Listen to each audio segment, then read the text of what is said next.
Eu sou Antônio Carlos Ribeiro Grem, filho de Newton Grem e Luísa Ribeiro Grem. Meu pai é oriundo da cidade de Rio Negro e minha mãe da cidade de Paranaguá.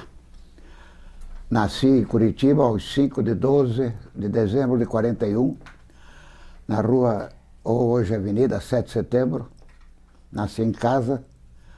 Quem atendeu meu parto foi o Dr. Vitor Ferreira do Amaral. Nasci com 5,5 kg. E meu pai, nessa ocasião, trabalhava na fábrica de viaturas de Curitiba, a antiga fábrica de viaturas do Exército. E somos em 4 filhos dos meus pais: Newton Sérgio, já falecido, eu, Neuza Maria e Maria Aparecida. Estudei meus primeiros passos foram na escola Alba Guimarães Plaizan, anexo ao Instituto de Educação de Curitiba, na rua Emiliano Perneta. Fiz lá o meu primário. Depois estudei no Colégio Estadual do Paraná, já na Avenida João Galberto, onde tenho boas lembranças. Tive grandes mestres, como o professor Nilo Brandão, o professor Mazarotto, Oswaldo Arnes. De lá terminei o ginásio e fiz o primeiro científico. Quando estava a ponto de me preparar para vestibular, que acabei não fazendo, me transferi para o Colégio Iguaçu, onde terminei o curso secundário. Ao tentar o vestibular, eu pensei bem e fui trabalhar com meu pai, que representava e era diretor de uma empresa de fertilizantes aqui no Paraná, chamada Maná. E fui trabalhar com ele durante uns 10 anos, mais ou menos. Em 1974, quando meu pai aposentou-se, eu também larguei a empresa e fui chamado pelo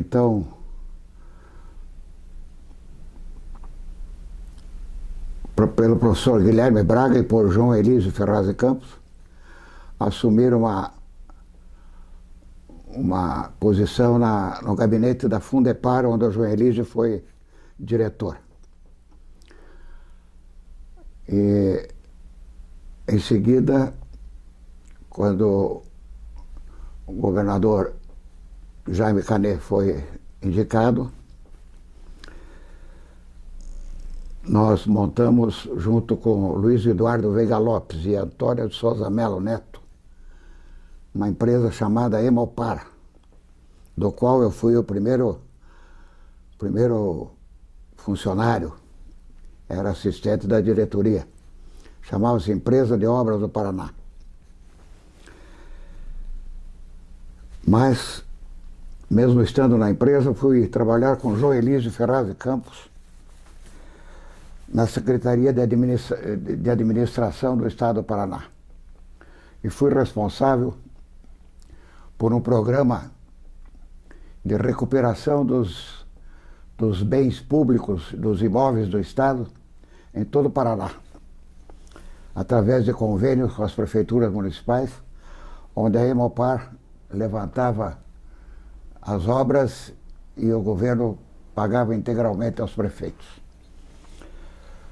Assinamos mais de 1.500 convênios e recuperamos perto de 2.000 e poucos imóveis do Estado que se encontravam em péssimas condições. Delegacias, escolas, casas de juiz, postos de saúde.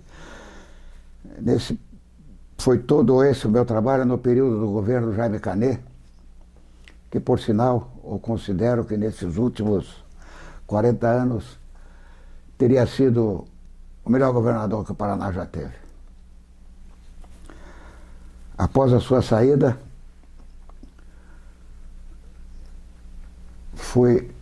fiquei no governo do Ney Braga, na Secretaria de Indústria e Comércio, com Fernando Fontana, onde também desenvolvemos bons trabalhos na área de implementação de empresas, etc. Após esse período, nesse período, no final desse período, a pedido do senhor Guilherme Braga, irmão do Ney Braga, e de alguns amigos, fui candidato a deputado estadual. Acontecia que na época não se podia colocar apelido nos nomes registrados eleitoralmente. Então o Tatal, como é que faz com o Tatal? Só sou conhecido por Tatal. Através do advogado muito amigo, Joaquim Antônio Guimarães de Oliveira Portes, fez lá uma petição explicando que Edson Arantes do Nascimento só era conhecido por Pelé, que Cícero, na Grécia Antiga, era conhecido como grão de bico. E citou lá uma série de coisas. E, no fim, foi homologado e eu tive que acrescer o meu apelido ao meu nome. E hoje, com outra identidade, me chamo Antônio Carlos Tatal Ribeiro Grem.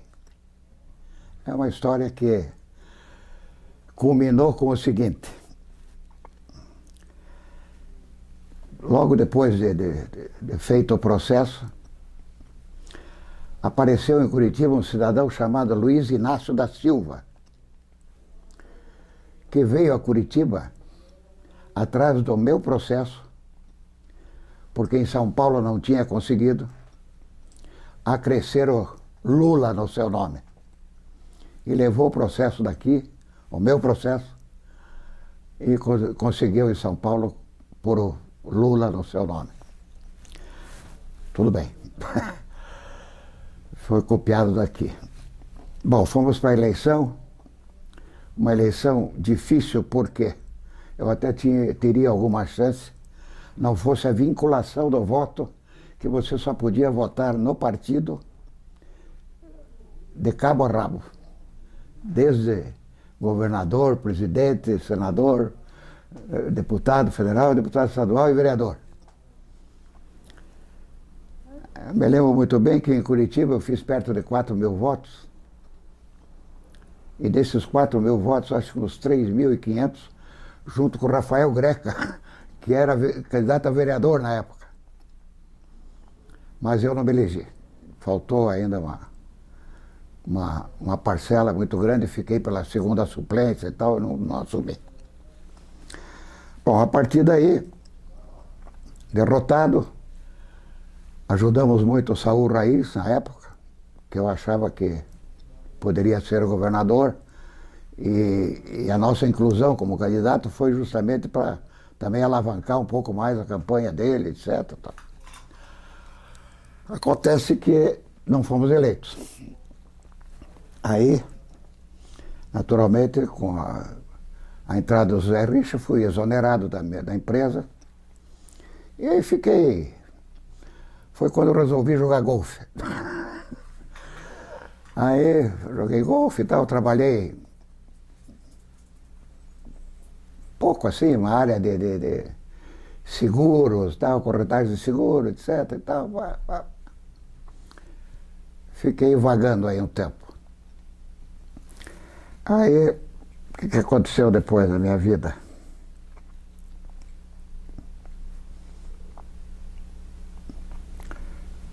Em 1992, aliás, em 1990 eu participei e ajudei, coordenei uma boa parte, junto com o João Elísio, junto com outros companheiros, na campanha do José Eduardo Vieira para senador. E fiquei, depois da eleição dele, algum tempo ainda no escritório, até o Rafael Greca se eleger prefeito.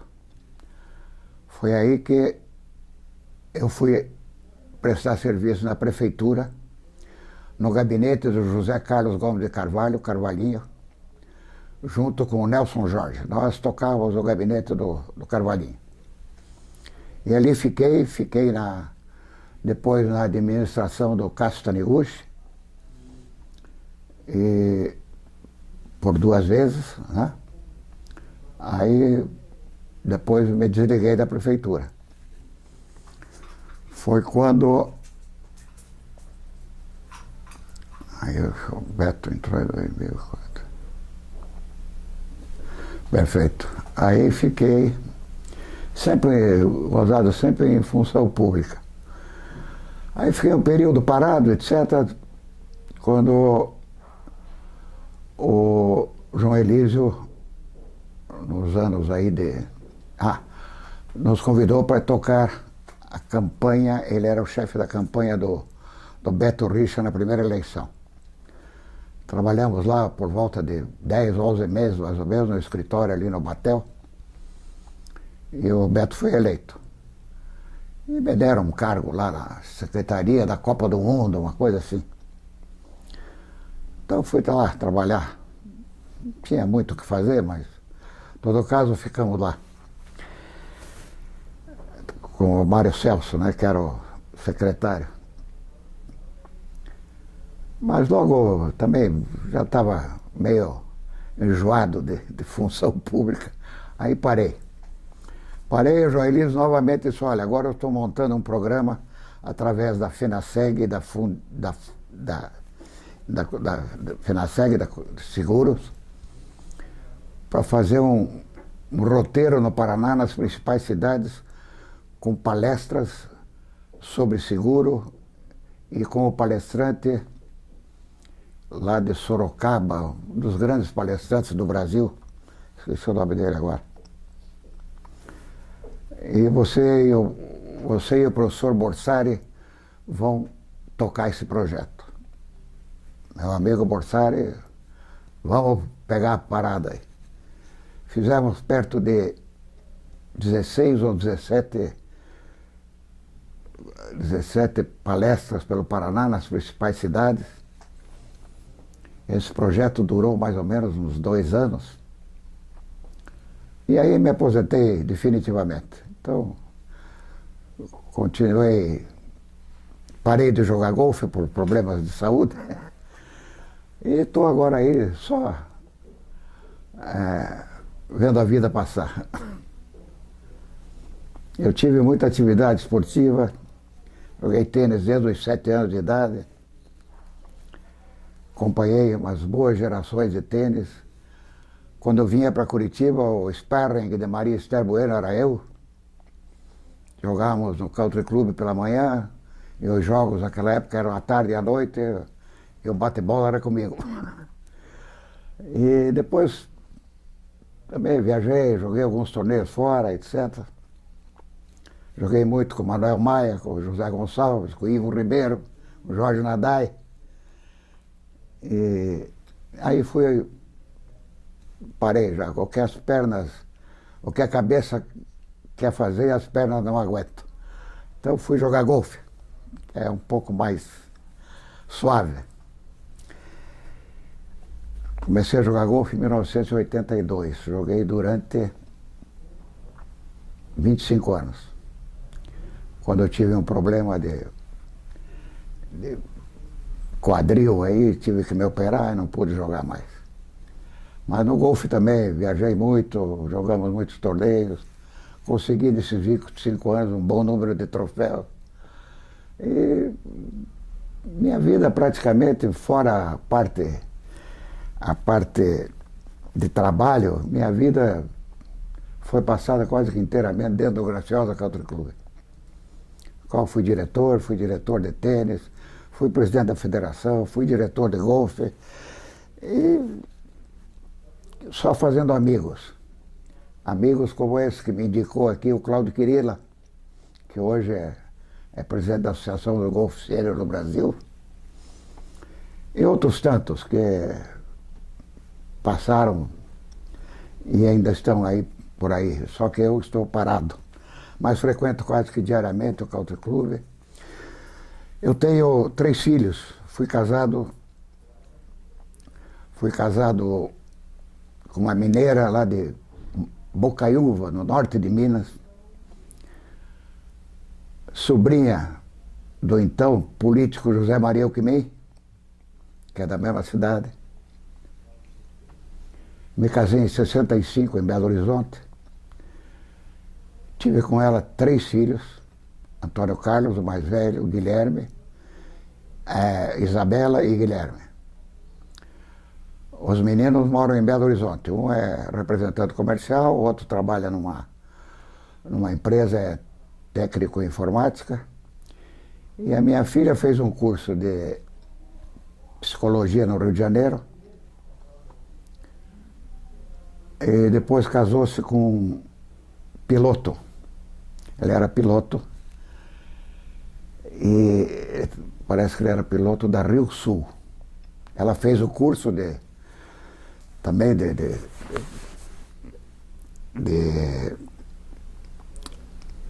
naquela época a gente chamava de aeromoça, né?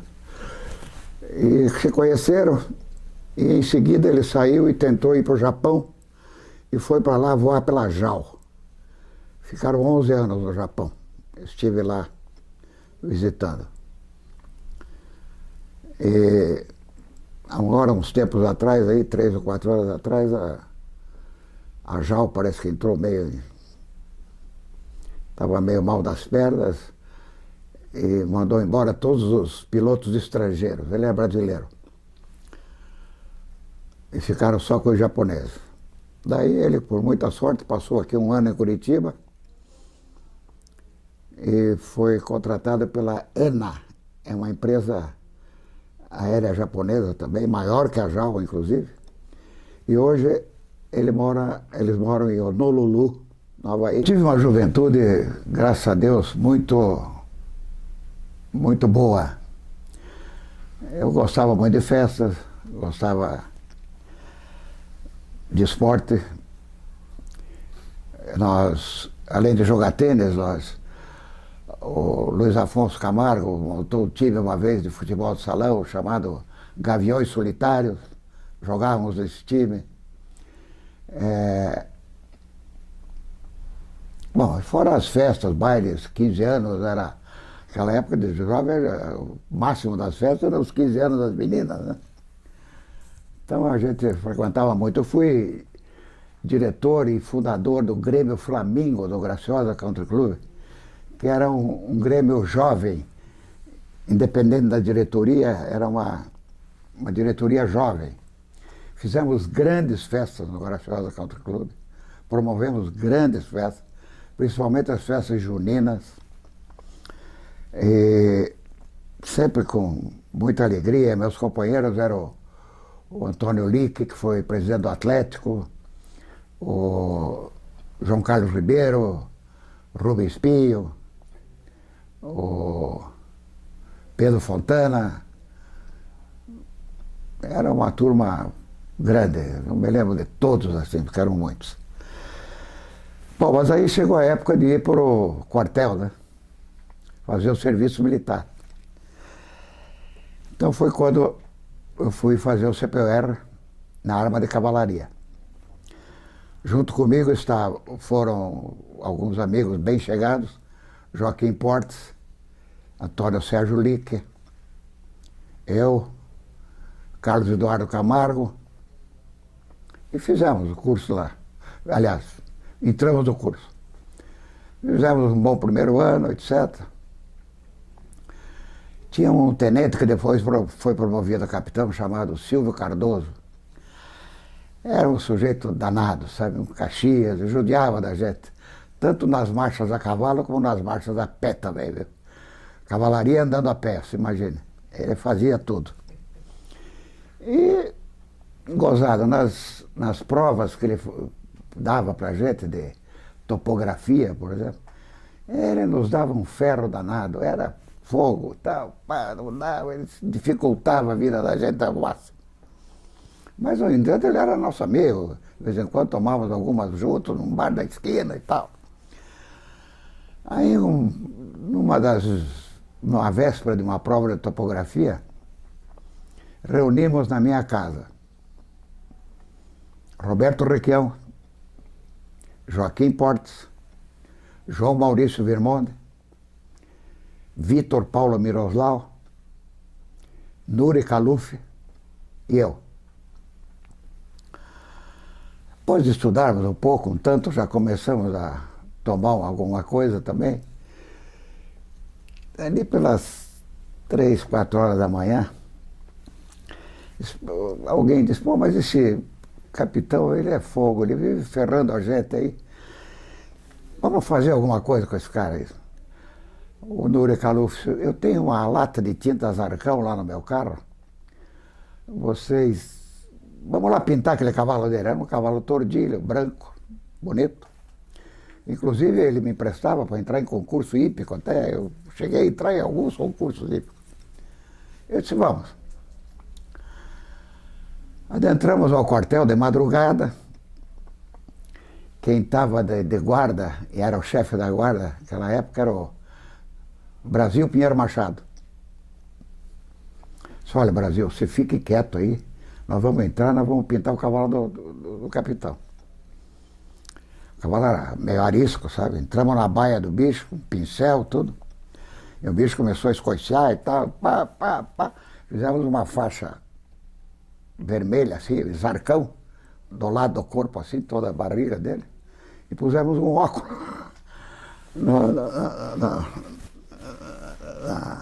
nos olhos. E fomos para casa. Às 7 da manhã tínhamos que estar no quartel de novo para... Quando juntou o primeiro e o segundo ano ali, 7 da manhã, eu escuto o capitão gritar para ordenança dele lá. Biriba, me traz o Zé de Souza, que era o nome do cavalo. Bom, o cara veio puxando e nós escutando aquele pisar do cavalo naquele cimento ali. Puta vida, veio o cavalo. Aí apareceu o cavalo pintado com um olho. Quero saber quem foi que fez essa barbaridade com esse meu cavalo. Eu quis dar um passo à frente. O Lick me segurou e disse, olha, isso aí ninguém vai dar nada.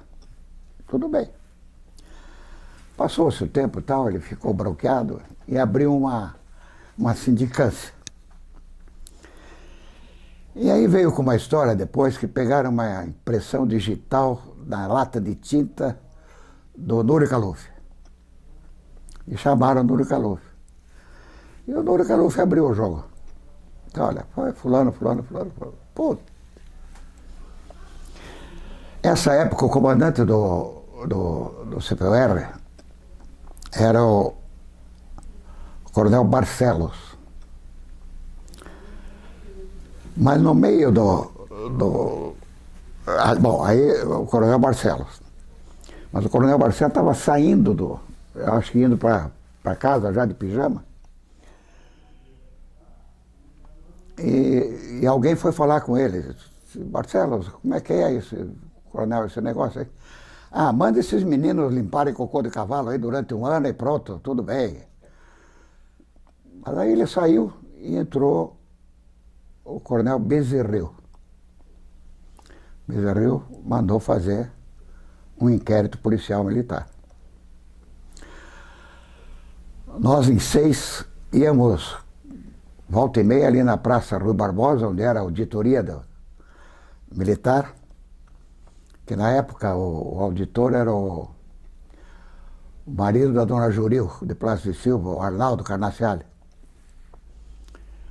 Nosso advogado foi o Ildefonso Marques.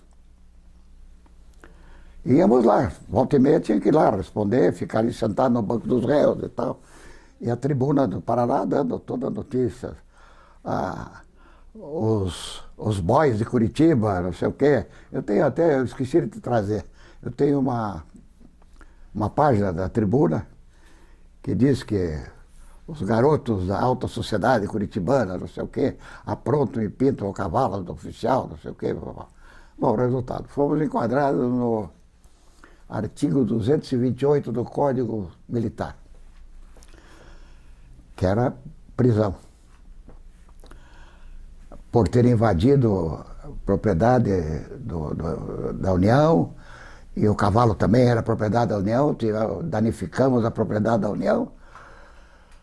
Resultado, fomos absolvidos. Dos que terminaram o curso, eu acho que foi o Requião e o Joaquim Portes. O nome do nosso comandante na época era Major Tobias de Todos os Santos Mota de Almeida. Ele era um bonachão e tal, até não. Mas o Coronel Bezerril era cara duro mesmo, viu? Duro. Ele tocou todo o processo, mas no fim fomos absolvidos. Para terminar essa do CPR, da pintura do cavalo, apareceram muitas histórias, que o cavalo tinha morrido, o cavalo não morreu. Evidentemente, se ele é todo pintado e fecha os poros do cavalo, tudo bem, mas não deu. Foi um rabisco. E o cavalo não morreu, não aconteceu nada com o cavalo. Naturalmente tiveram que tirar aquela tinta com éter ou qualquer coisa assim e tal, e ficou tudo resolvido. Mas de quem terminou o curso, acho que foi o Joaquim Portes e o Requião. O resto, o pessoal abandonou. Eu peguei uma terceira categoria depois, fiquei livre, não teve problema nenhum. Bom, aí, o que aconteceu? Nós estávamos estudando naquela época no Colégio Iguaçu. Isso, no Colégio Iguaçu. Na Praça Rua Barbosa, ali com a dona Isabel Parodi.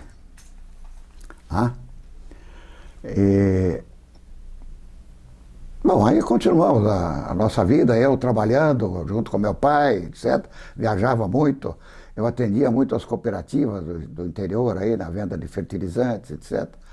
Tem muitas histórias gozadas. E o lema da nossa empresa, na Maná, era com o Maná do bando dá.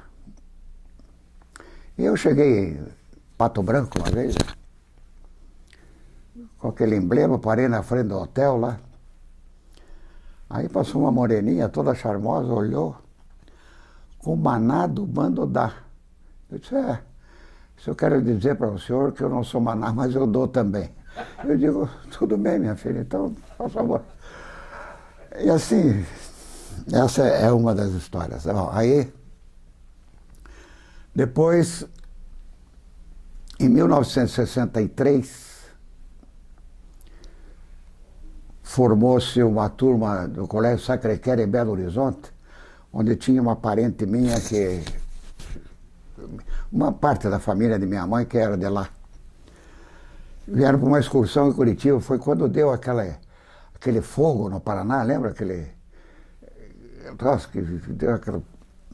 O Paraná ficou feio. Elas vieram aí numa excursão e eu comecei a namorar essa foi minha namorada e minha mulher naquela excursão. Aí depois viajei a Minas Gerais, fui até a fazenda deles lá no norte, etc. Em 65 eu me casei em Belo Horizonte. E aí continuava ainda trabalhando com meu pai. Quando meu pai se aposentou em 74, aí eu saí. Foi quando o Joelino chamou, etc. Agora, histórias de golfe, tênis.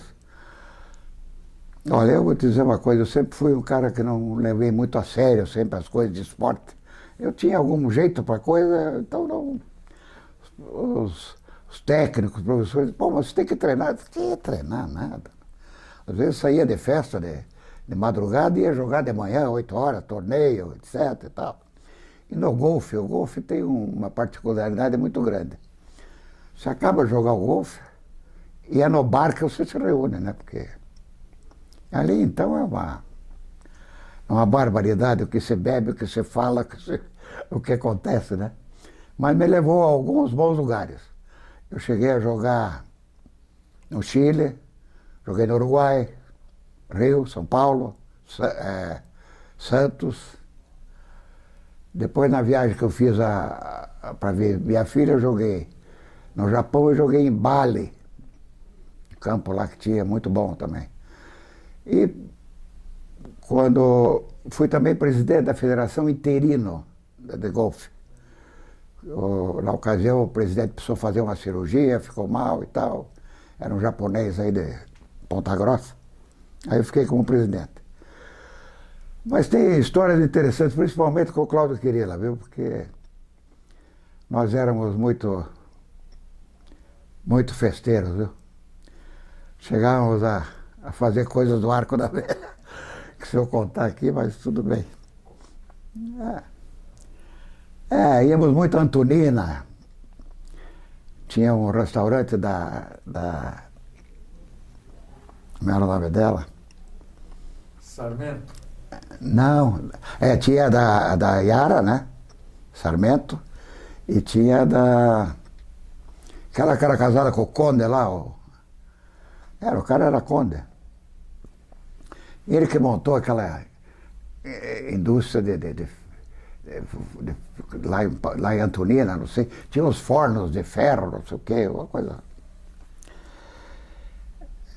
Como era o nome dela? Bom, e às vezes esquecíamos de voltar para casa, né? Porque ficávamos lá em Antonina. Nossas mulheres ficavam muito satisfeitas, viu? Ficávamos lá, voltávamos na segunda-feira. Íamos lá, ficávamos bebendo e comendo. Barbaridade.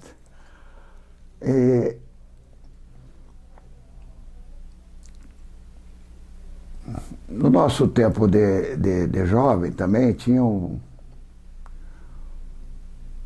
uma coisa que era tradicional aos domingos, era o Venha à Vontade no Clube Curitibano, que era lá onde é a sede hoje, que era a sede campestre naquela época. Ali tinha um conjunto que tocava lá, e no Círculo Militar tinha também aos domingos, à tarde, a orquestra do Genésio. Tocava lá. Nós íamos essas tardes das festas todas. E no Curitibano. Curitibano e Círculo Militar. Eram muito boas, muito boas, muito boas. Curitiba gozado, era menor, a gente se dava muito bem. Depois teve a fase do Café Ouro Verde. Café Ouro Verde, ali reunia-se o mundo, né? Porque ali era toda a nossa geração se reunia ali, né? E misturado com as outras também, porque tinha gente mais velha e todos, políticos, gente mais velha e toda a gurizada na nossa época se encontrava ali, né? Ali era o ponto de partida para a noite, para as farras, para os pegas de automóvel, quando eu cheguei até a correr de automóvel, tive uma barata Chevrolet 41, que eu comprei do pai do Egon Prim. Corríamos num circuito que era lá na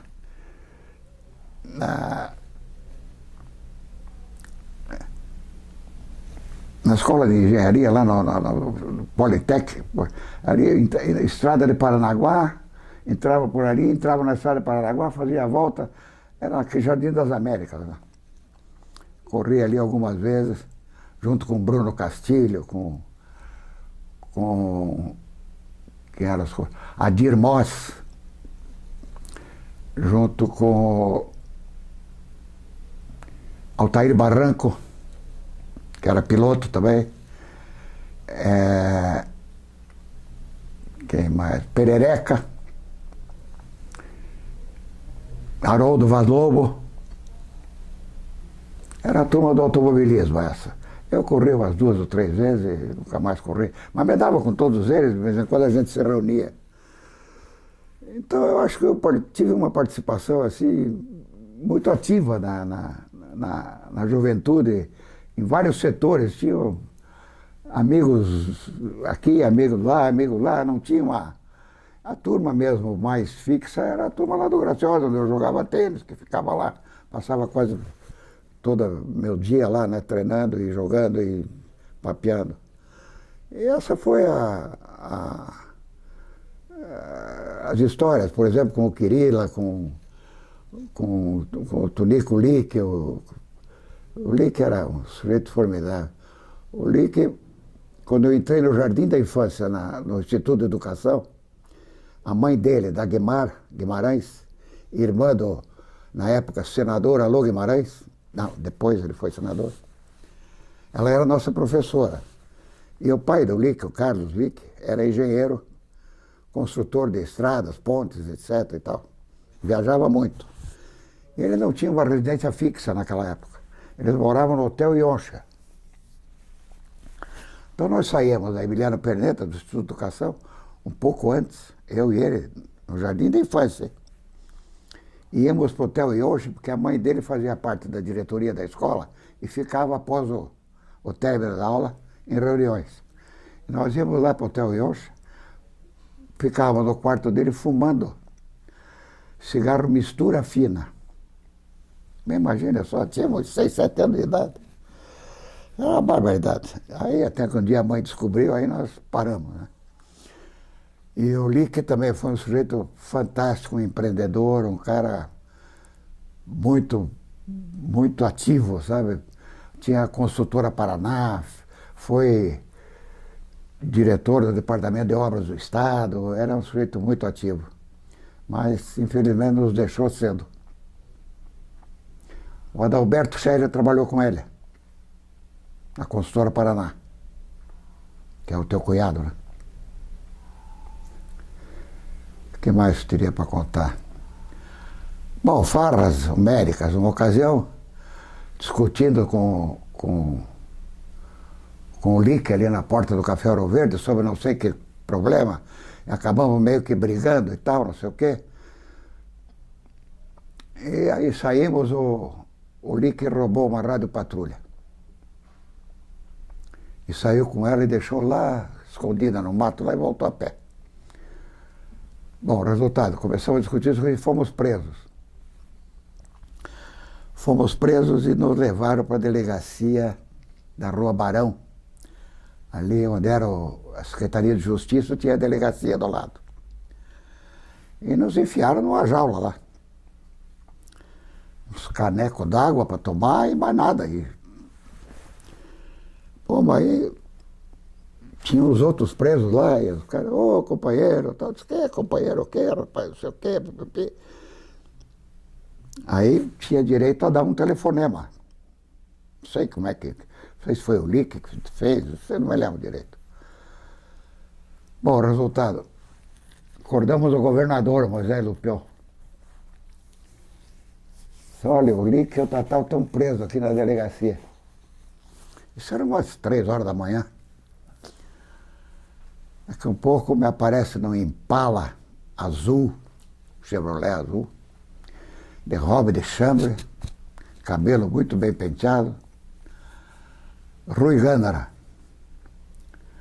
Desce do carro, vai lá, fala com o delegado, diz, pode soltar os meninos aí.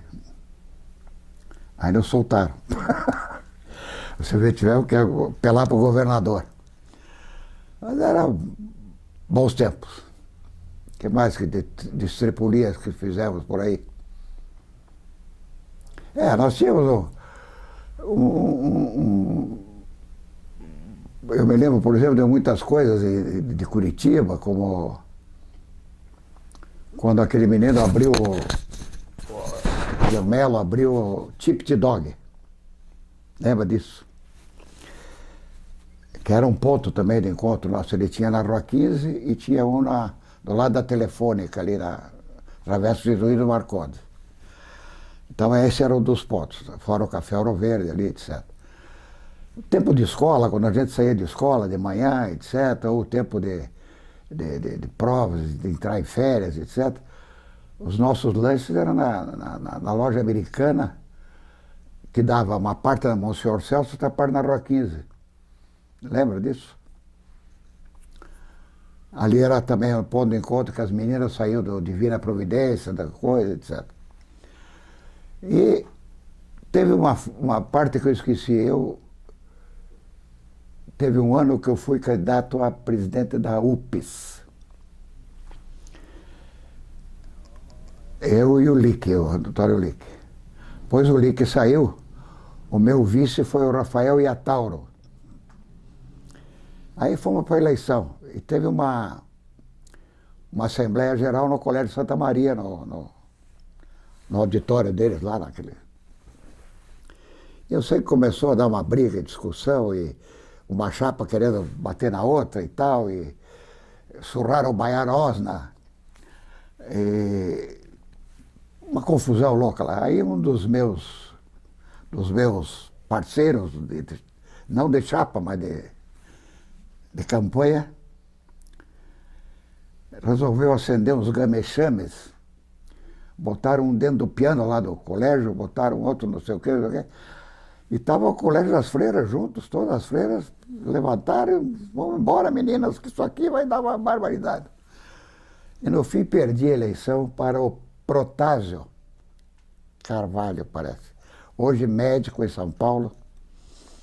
Há uns 3, 4 anos atrás fizemos um almoço em Santa Felicidade daquela turma.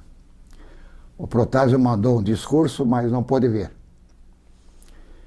Então, naquela época era o Enéas Faria, o Baiar Osna, Protásio, eu, Lique, Rafael Iatauro, Adolfo de Oliveira Franco.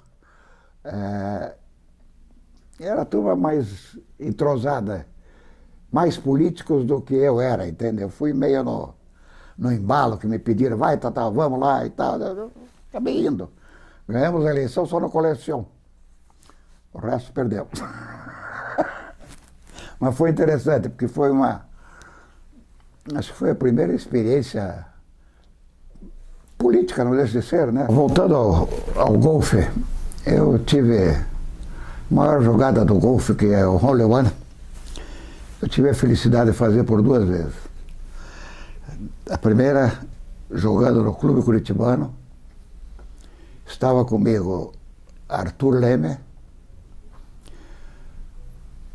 Marcos Zanier e Evaldo Luiz Vita, filho do Evaldo Vita, que foi presidente do Banestado, etc. Um jogo a dinheiro, meio forte. E eu estava meio mal, no penúltimo buraco eu fiz um hole one. Aí me livrei de uma boa carga. E depois você sabe que você tem que ir pro bar e pagar tudo, né? Mas graças a Deus, aquele dia no Curitibano não tinha ninguém, viu? Porque a despesa é grande.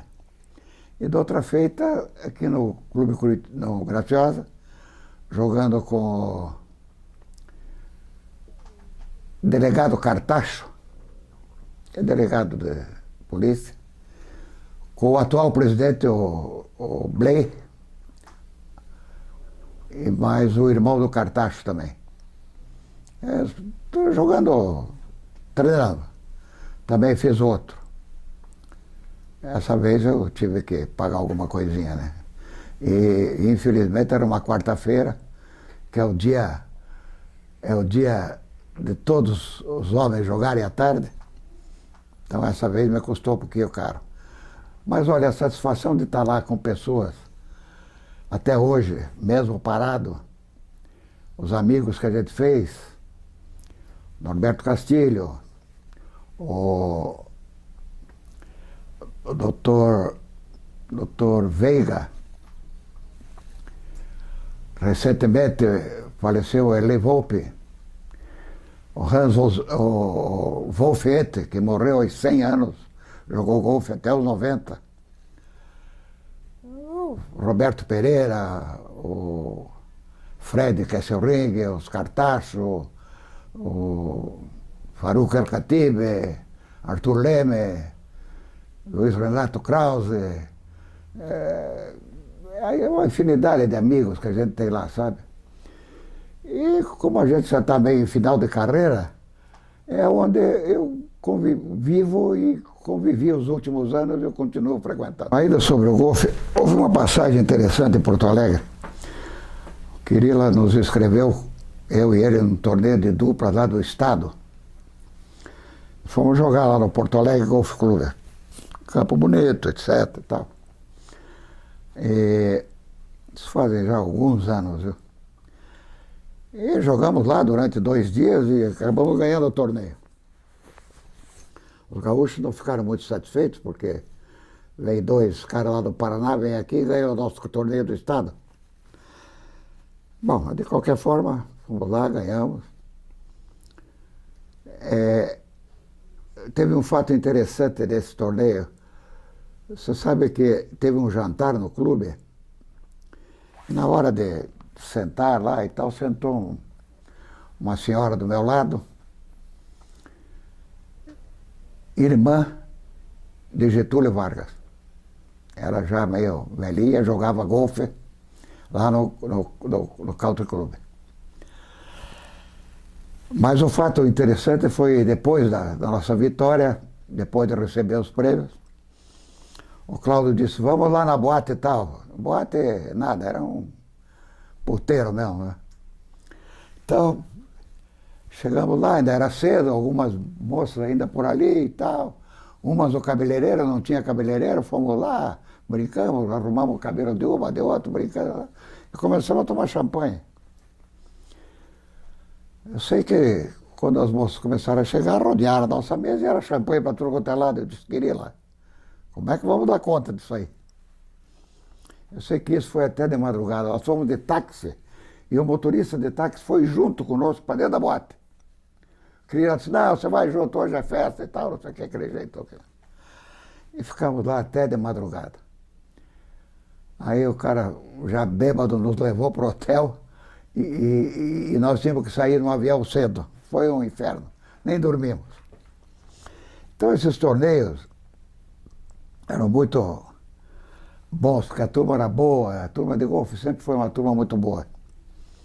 E jogamos aí, jogávamos muito em Joinville também, que tem um campo lá, uma turma muito boa, mas só que bebem demais, viu? Bebem demais. Eu já não estou aguentando mais. Aliás, faz 7 anos que eu estou parado, e já não tenho mais fôlego para isso. Os meus pais, Newton Grem e Luísa Ribeiro Grem. Meu pai é originário de Rio Negro, meu avô também de Rio Negro. Eles são dos Grems que chegaram ao Brasil em 1827. Primeira colonização alemã do Paraná.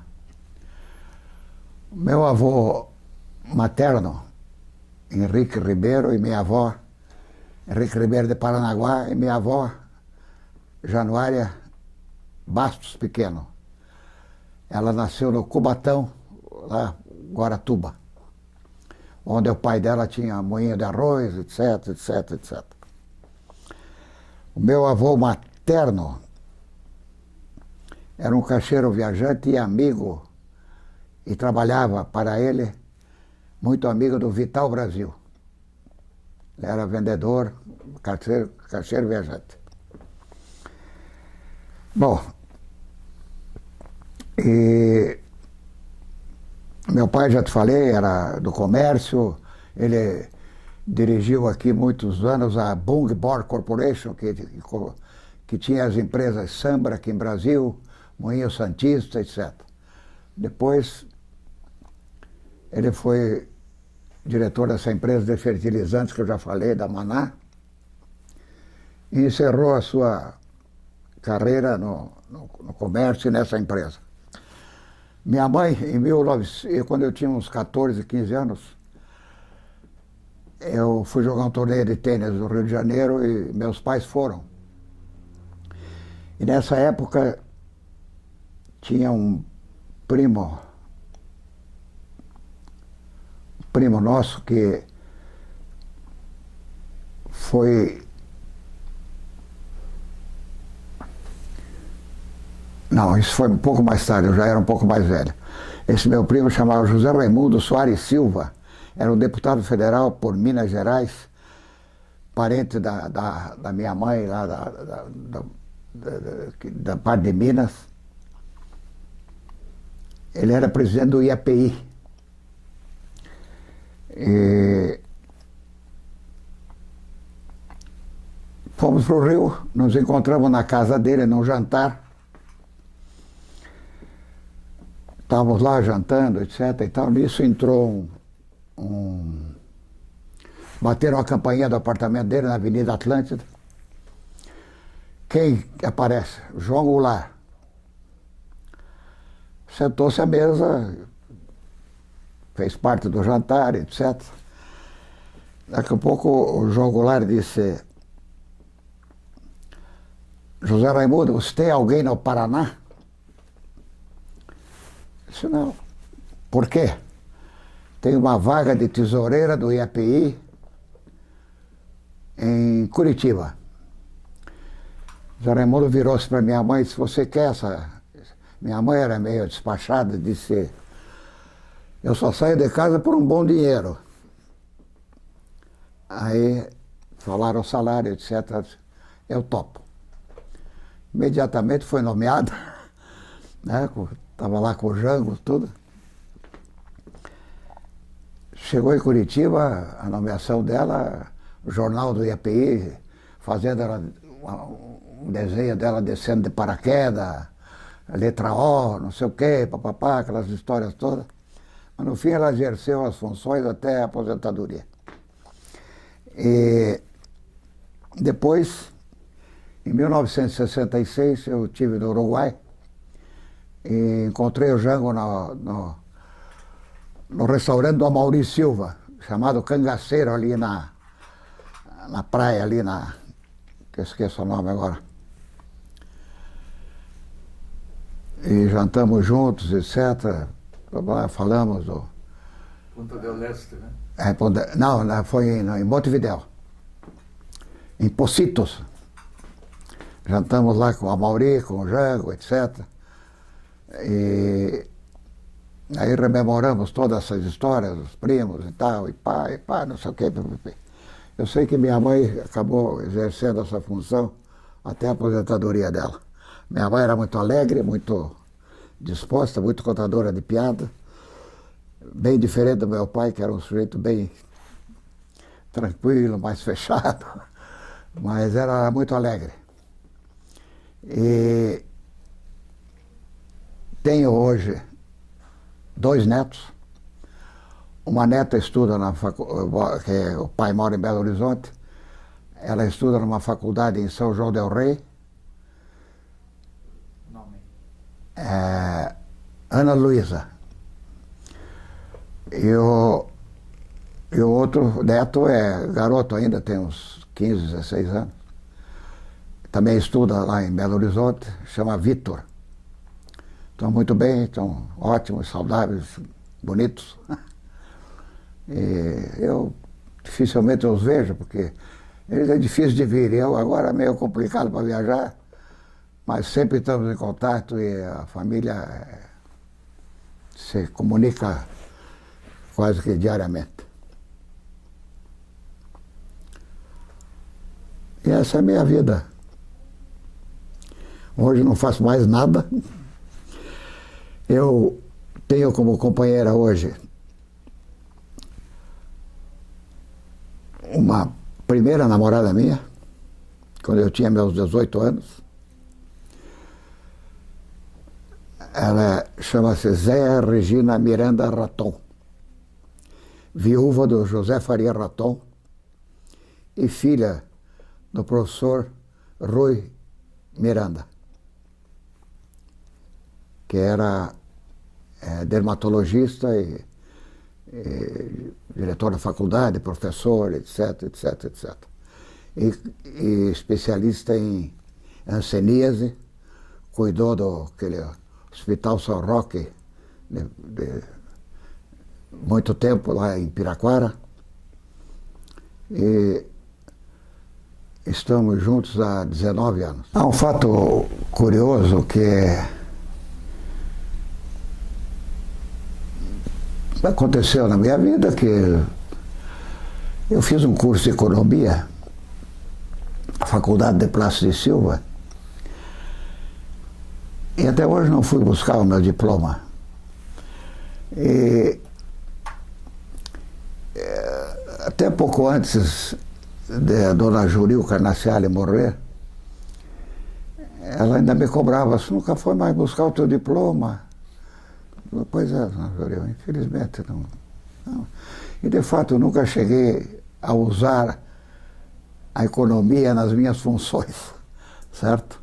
De forma que sou formado sem diploma. E E o meu sonho é que deixar a família em boas condições, os filhos encaminhados, os netos. E o que mais posso sonhar? Já fiz muita coisa na minha vida e estou mais do que satisfeito do que tudo que eu fiz.